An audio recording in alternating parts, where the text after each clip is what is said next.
So SZA has come out as autistic, and as an autistic black woman, I'm going to.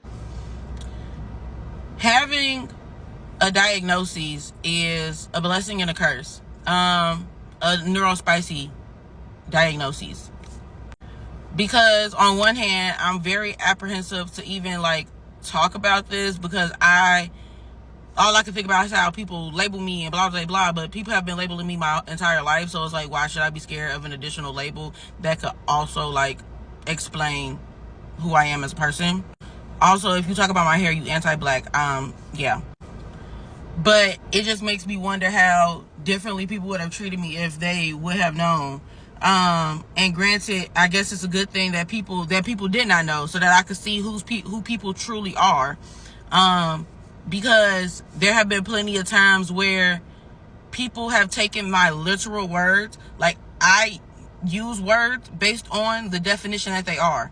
So people have taken my literal words and tried to misconstrue them so that they can feel better about themselves, or they can feel better about something, or they can feel better about the way that they then choose to react or talk to me.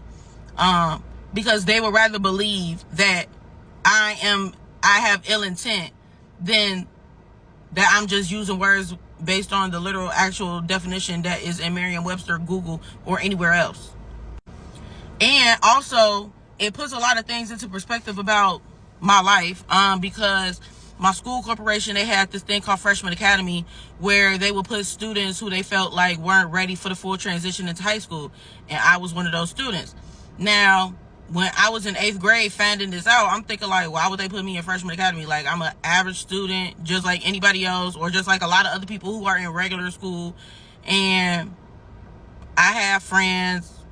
Like, I mean, I had a few friends and I had people I was socialized with, so it's like I didn't understand. But now, knowing who I am, I understand why. And also, it wasn't necessarily a bad thing. I'm actually kind of glad that they put me in Freshman Academy, because my teachers were great, and it did help me transition into high school. And I even did the same thing when I went to college. My first semester in college at the main campus, I only took 4 classes of 12 credit hours instead of 15, so that I could transition myself into the full college experience. But yeah, being neurospicy, it has its ups and downs.